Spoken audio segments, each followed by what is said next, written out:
GH Master Broker presenta Break Inmobiliario con Gerardo Herrera, director de GH Corporativo y desarrollador de importantes proyectos inmobiliarios en Yucatán. Hablemos de inversión. Pues bienvenidos a la segunda parte del programa Break Inmobiliario con el tema ¿por qué es importante escriturar lo que viene siendo un bien inmueble? Pues bienvenido, abogado, en esta segunda parte. Muchas gracias, a la orden. Soy el abogado Roberto Fredrickson. Aquí estamos para satisfacer todas las dudas que se puedan, ¿no? Existe la siguiente cuestión, es rápida, ¿no? Es un tiempo límite para escriturar después de haber liquidado. Que si existe un tiempo límite, por ejemplo, si liquidaste un predio, ¿y qué pasa si no se cumple con ese tiempo? Es decir, si yo compro una propiedad, vamos a hablar ya de un terreno que me costó 500,000 pesos, lo liquido, ¿cuánto tiempo tengo para? Aquí, ¿cuál es la cuestión? En un mundo ideal, vamos a ejemplificar, por ejemplo, un desarrollo inmobiliario de lotes, o sea, sujeto a régimen de propiedad en condominio, por ejemplo. En el contrato de promesa de venta, que convencionalmente es el que se suscribe, ahí depende mucho del clausulado que se haya establecido en la misma.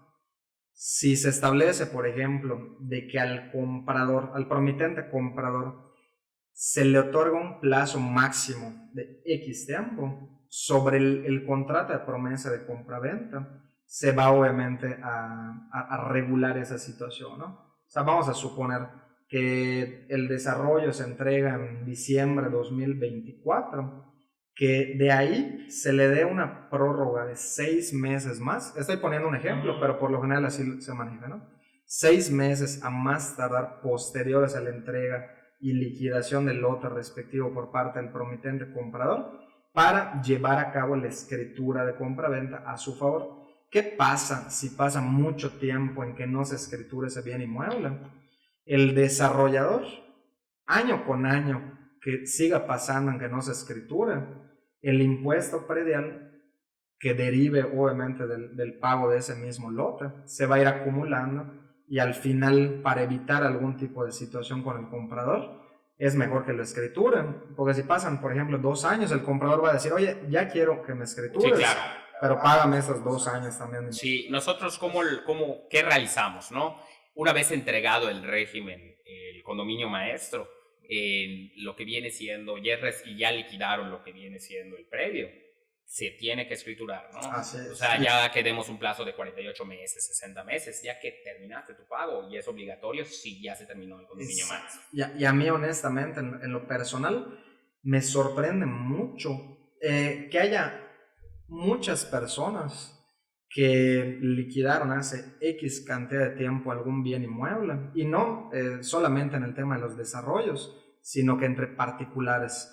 A mí me llama mucho y me sorprende bastante por el hecho de que desde que tú no firmes una escritura de compra-venta y ya hayas pagado la totalidad de un bien inmueble, que ese bien inmueble inmediatamente tal vez ya se puede escriturar, no lo haya realizado. Me ha pasado con clientes también que me dicen, oye, abogado, quiero escriturar este terreno que compré hace 5 años.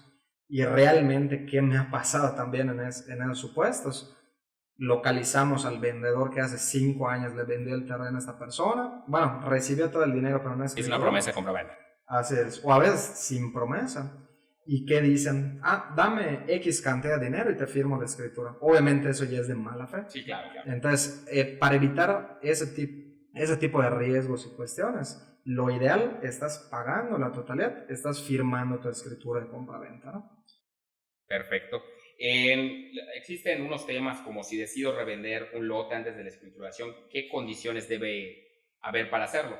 Número 1, haber escriturado con la desarrolladora, ¿no? Exactamente. Entonces, la realidad son preguntas como que muy, muy, muy fáciles de entender, procesar y responder. Correcto. ¿Cómo es el proceso para ceder los derechos al momento de escriturar? Ok, en este caso, como tú ya bien sabes, se lleva a cabo la elaboración del contrato de cesión de derechos, pero aquí hay un punto muy importante. Generalmente en las promesas de compraventa, si se firmaron previamente, se debe de especificar si el promitente vendedor autoriza esa cesión de derechos o no. Hay varios desarrollos aquí en la ciudad de Mérida, donde algunos dicen, sí, te autorizo que se pueda ceder los derechos, y digo, coloquialmente denominado, se permite un traspaso de ese lote, ¿no? Algunos no. Digo, aquí la opinión está muy dividida por el tema principal de la ley antilavado. Sí, claro. De que haya... Es correcto. Perdón, de que haya ya más que nada una congruencia de que si yo, por ejemplo, Roberto, te compro a ti un lote y te hago diversas transferencias bancarias, vamos a suponer que ya te pagué el 50% de ese lote, y luego viene Juanito Pérez y dice, oye, ¿sabes qué? Aquí va a ser el nuevo comprador y él ya va a terminar de pagar y yo le vendo a él, pues se puede obviamente tomar cierta problemática que depende también del punto de vista contable y fiscal que tenga cada desarrollo. ¿Se podría o no se podría, no? Es correcto, es correcto. Sí, porque la realidad es que todo lo que viene siendo como tú bien dices, la ley antilavado, cuando haces un compromiso de promesa de compra-venta, el dinero, como ejemplificó Roberto me compra un lote a mí, tiene que venir de la cuenta fiscal de Roberto, y si no rebasó alrededor de 700,000 pesos, la ley permite que sea en efectivo, se puede escriturar a nombre de Roberto, ¿no? Y la realidad es que todo tiene que venir depositado a una cuenta fiscal de la desarrolladora, pero en problemas agrava cuando son viviendas en general, que casi todas ya rebasan esa cantidad, o terrenos también, muchos ya rebasan esa cantidad, y si vino cualquiera de los pagos antes de los 700,000 pesos, vino de una cuenta fiscal de Roberto hacia la desarrolladora, pues a fuerza tiene que venir la escritura a nombre de Roberto, porque vino de una cuenta fiscal por la ley antilavado. Ojalá que con esto hayamos disipado cualquier duda de nuestros brokers, ¿no? Y también es importante meter a colación este tema. Varios despachos contables nos han comentado que ya, por ejemplo, se tienen que realizar emisiones de facturas por los pagos parciales que realizan los compradores, más que nada para justificar el ingreso que entra a la cuenta fiscal de las partes vendedoras. Entonces, con más razón, este tipo de sesiones, muchos desarrollos ya no las están permitiendo. Es correcto. Sí. Nosotros en lo personal ya no permitimos esta sesión, al menos que sea un caso en la cual el que compra, pues desgraciadamente fallece. Ahí entran otras cuestiones jurídicas y legales, ¿no? Pues, realmente eso es expandirnos un poquito más y ya eso es que se asesoren bien con un abogado. El licenciado Roberto Fredrickson puede prestarle el servicio a cualquiera de ustedes. Yo lo recomiendo ampliamente porque llevo años trabajando con él y, como que dice coloquialmente, se la sabe de todas, ¿no? Esa es la siguiente pregunta o anotación que tenía en el grupo de GH Marketing Inmobiliario. Shail, ¿qué pasa con el momento de la escrituración si los pagos mensuales se realizaron de cuentas diferentes? Viene más de lo mismo, ¿no? O sea, la realidad es que no puede venir de cuentas diferentes el pago de un bien inmueble. Tiene que ser a través del que realizó la promesa de compra-venta. Muchas veces se hacen en las promesas de compra-venta la anotación de que se puede escriturar a nombre de la persona que designe él, y eso desgraciadamente es muy difícil y casi ya imposible de colocar, porque cada vez está más riguroso y consentido por diferentes desvíos de dinero, del lavado de dinero, y la realidad es que ya no lo estamos aceptando, bueno, en muchos desarrollos, ¿no? Si un cliente quiere que la promesa de venta salga a su nombre, pero al escriturar desea a nombre de la que será su esposa, ¿es posible? Sí es posible.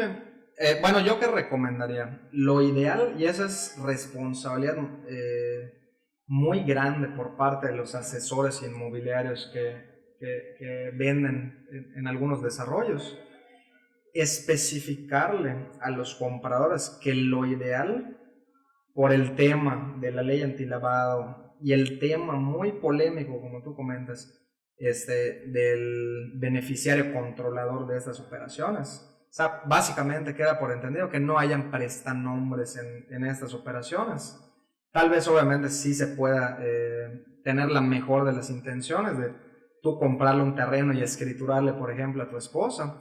Yo que recomendaría en ese caso muy específico, que el esposo, Roberto, pague la totalidad del terreno, escriture el lote a su favor y en la misma escritura se dan 2 actos. La compraventa a mi favor y la donación del lote a favor de mi cónyuge. Que la ley lo permite 100%. Exacto. Y ahí ya se aclara que pues yo pagué y le regalé en ese mismo acto a mi esposa a título de donación pura el lote, ¿no? Y a través de los hijos también. Sin problema. O sea, es línea recta, ascendiente, descendiente. O sea, yo le puedo donar a mi mamá, abuelita, tatarabuelo, hijo, nieto, bisnieto.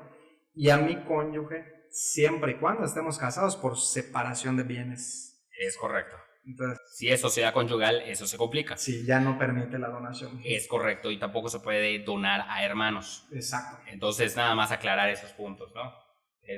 Estas consultas son gratis. Ya eres más abogado que yo. No, por favor, es de colmillo, es abogado. Pues bueno, ya para concluir, de nuevo te agradecemos mucho tu tiempo, Roberto. En la realidad es un agasajo tenerte en el programa. De verdad es que tienes amplio conocimiento de todo y no me dejarán mentir acá los que están atrás de los micrófonos. Es que es muy amena la plática. No, pues muchísimas gracias y pues el día que quieran hay regreso aquí para que... Sí, hay muchos temas. Respectivo desayuno, abogado. Recargado ya con 3 cafecitos. Y pues digo, el día que quieran pues podemos seguir tocando varios puntos que son infinitos. Sí, de verdad que fueron 9 preguntas y de verdad que el programa pudiera durar 3 horas y es un curso gratuito e intensivo de cómo vender inmuebles, ¿no? Pues muchísimas gracias, audiencia. Un abrazo a todos y muchas gracias. Gracias. Bonito día.